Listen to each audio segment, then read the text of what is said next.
So in this segment, we're going to be talking about Brexit. Thousands of Britons expelled from the EU since the end of the transition period. So it's quite an interesting article.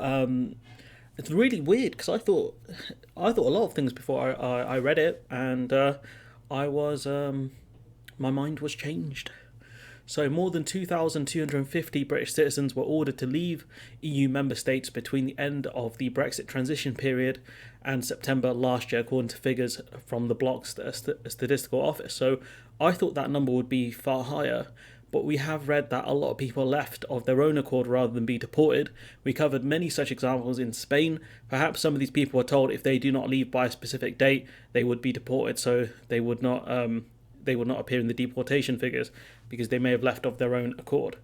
Experts cautioned that the data did not specify why people were ordered to leave, so not all expulsions may have been related to residency rules, but said the figures amounted to the starkest possible reminder of the consequences of Brexit. So I think most of these would be down to people not applying for residency, at least what most of the people in Spain were forced to leave. That was the hole they fell into.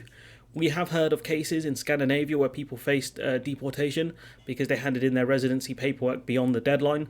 But generally, if you're an EU citizen and you move to another country for the long term, you are meant to look at applying for a residency permit. Certain countries are a lot more stringent on it than others, but generally that's from what I've read. The issue now with Brexit, the UK is now a third country, and we are having third country rules imposed on us because we're a third country.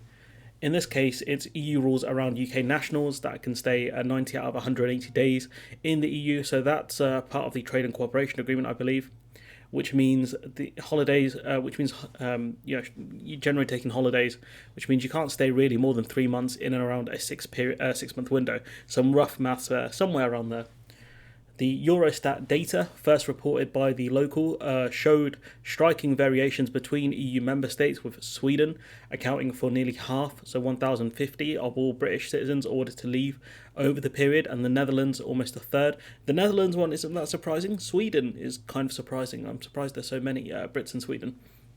Malta told 115 UK nationals to leave its territory, France 95, Belgium 65, Denmark 40, Germany 25 and Austria 10, while some countries with a large population of British residents, including Spain, Portugal and Italy, reported no expulsion orders. So it's very interesting.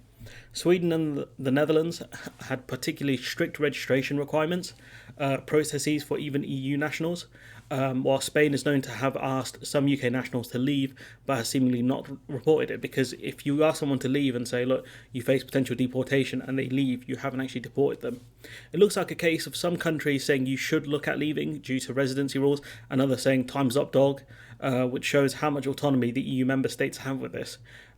Quote, we don't know the precise reasons people were told to leave, so we should be cautious about drawing too many definitive conclusions, Professor Benson of Lancaster University said.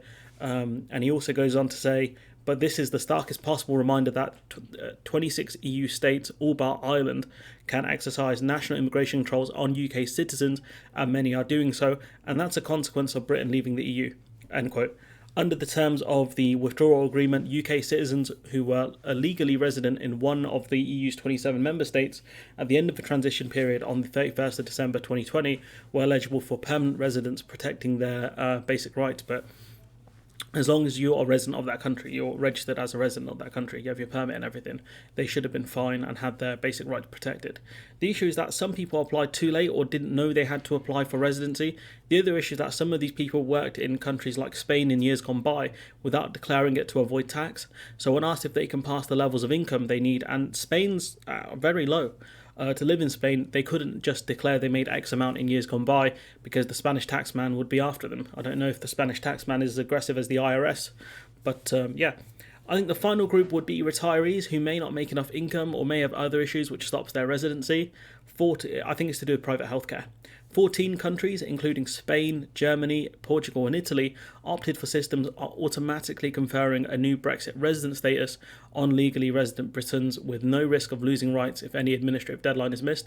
I think this means that people who have not applied for residency but were eligible for it were given it automatically, which makes sense, but I'm not 100% sure. It's a bit of a weird phrasing from The Guardian. The remaining 13, however, required UK nationals to formally apply for their new post-Brexit resident status, with many setting cut-off dates. Again, all that stuff makes sense.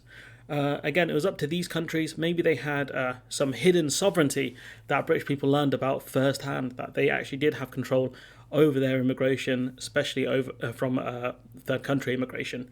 And yeah, certain British people, especially the ones living in Spain, I think, or should I say Sweden in this case, really understood firsthand how different EU immigration rules can be between country to country, because EU member states have a lot more sovereignty than Brits gave them credit for, at least some Brits. Anyways, I'm going to leave it there. Let me know what you think in the comments below. Like, comment, share, subscribe, support the channel on Patreon if you can, and hopefully I'll see you in the next one.